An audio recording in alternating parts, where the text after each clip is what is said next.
Hello po, welcome back po ulit sa aking YouTube channel, Ate Jo TV. At for today's video ay update ko lang kayo. At may nangyari kanina dito sa lugar namin, hindi po ako nakapag-video at sobrang busy. Kanina po pala nagkaroon ng sunog dito sa lugar namin, malapit dito sa palengke. Pakita ko sa inyo yung forma, yung itsura dito sa aming palengke. Guys, pagpasensya niyo po pala yung aking itsura dyan. Sobrang pagod na at ayun, dahil sa nangyari kanina, may ano pa tayo, may aftershock ba yun? Bali, parang, ayan na nga, sobrang pagod talaga at taranta sa nangyayari kanina. Kaya ganyan po yung aking itsura at pasensyahan niyo na po yung aking malaking braso dyan. At ayun po, ipakita ko sa inyo ang mga nangyayari.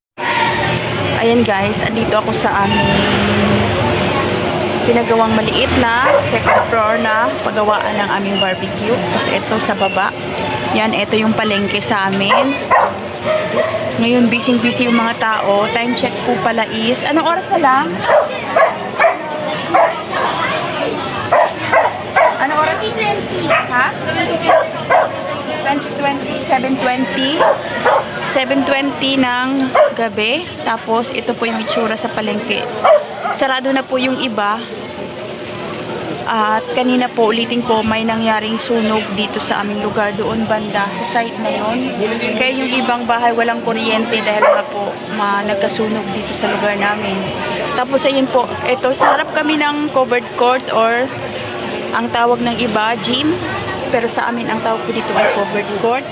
Andito po yung mga, dun sa kabilang side, andun yung mga nasalanta ng sunog or nasunugan.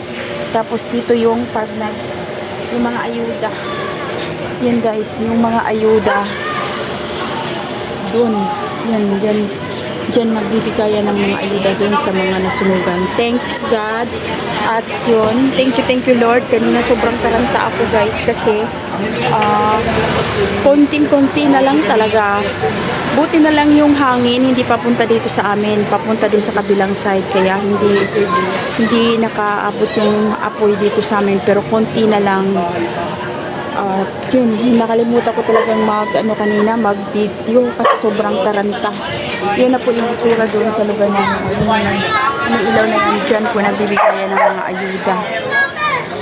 At ayun guys, sobra akong nalulungkot sa aming kapitbahay na ayun sa mga nasunugan na nakikidalamhati. Buti na lang po walang nasawi or walang nagbuwis ng buhay.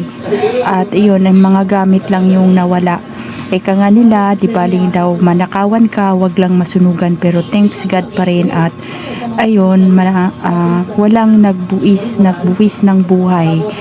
Meron mang yung mga hayop nila guys, yung mga poor babies nila, yun yung nawala sa kanila. Tapos yun, nakakalungkot at nakikidalamhati kami sa mga nasunugan. Tapos yan na lang yung natira sa aming barbecue. Chicken and masal, wings na lang. Yan, binili pa rin. Ubus na. Wala na laman sa estante. Maingay. Pasensya na kayo guys. Yan yung estante namin. Naglagay pala kami ng panibagong mantil. Mantil na lang nilagay namin kaysa foil. Ito kasi, wala na. Yan na lang natira sa aming barbecue ngayon. Ito, ilang perasong dugo. Tapos, check natin yung ref.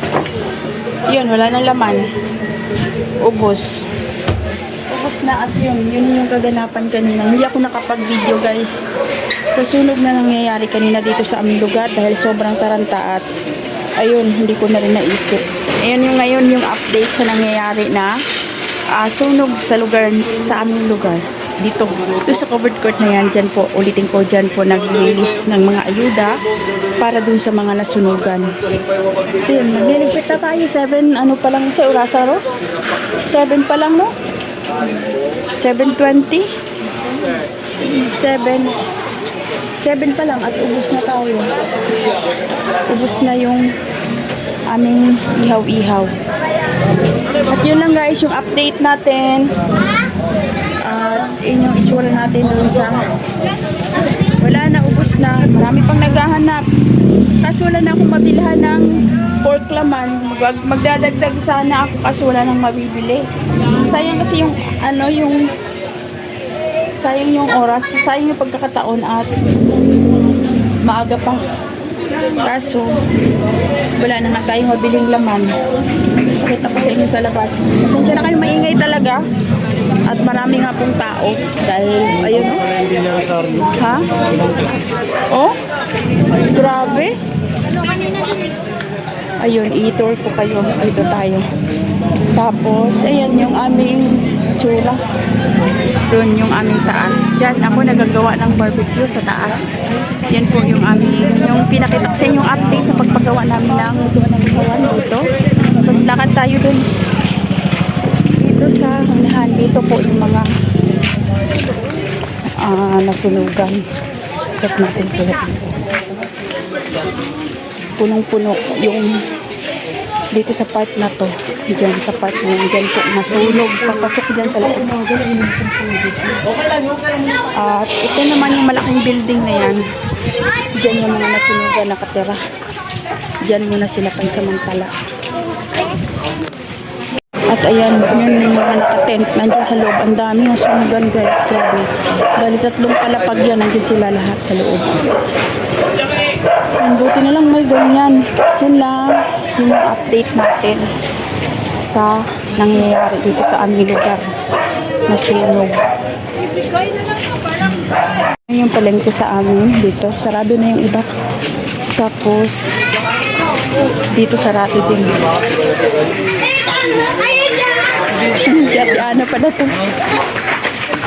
Tayo, magsasara na rin kami kasi wala na, ubos na.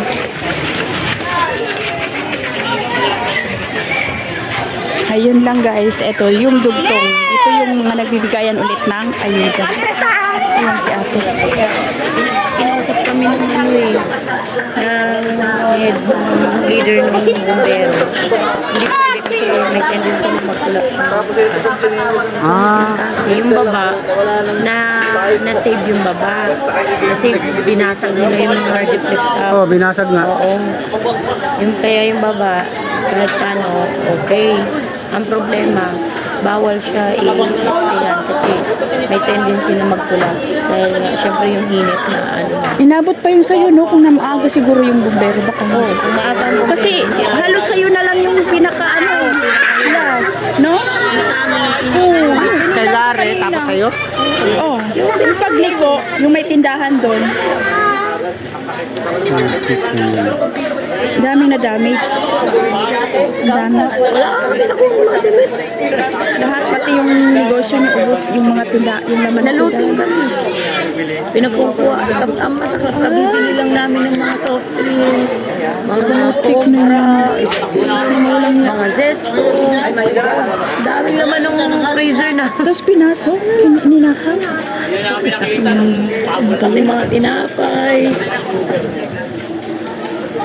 Okay lang sana yung tinapay kahit paano. Basta kainin. Pakainin. Problema, nakikita namin. Basta lang, inilabas lang nila. Nilapag lang nila sa Grabe.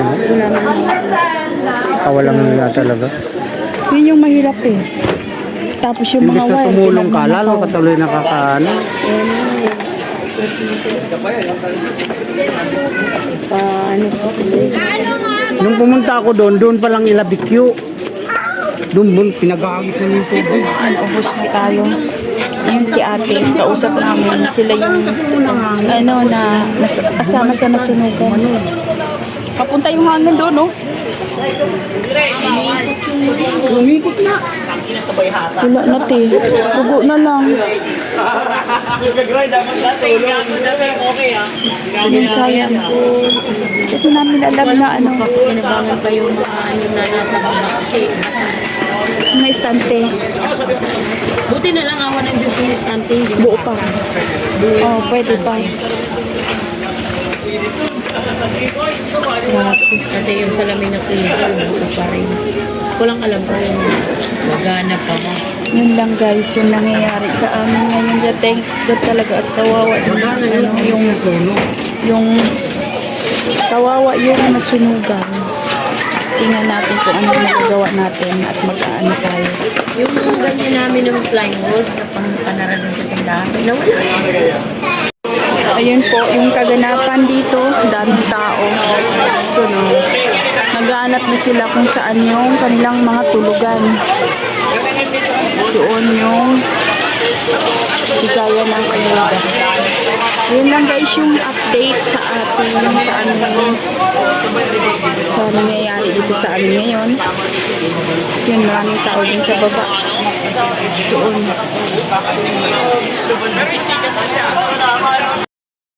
Ayan po pala yung nangyayari na kaganapan kanina or yung sunog kanina. Nakakuha ko ng konting video or konting clip. Ayan lang po, nagkahakot na yung mga tao. Yung doon banda na nasunugan, hinahakot nila yung mga gamit nila papunta dyan sa arap ng covered court sa banda sa amin, malapit sa amin. Yung taranta na ako dyan guys kasi sobrang lapit na talaga yan sa dyan sa aking pwesto na yan.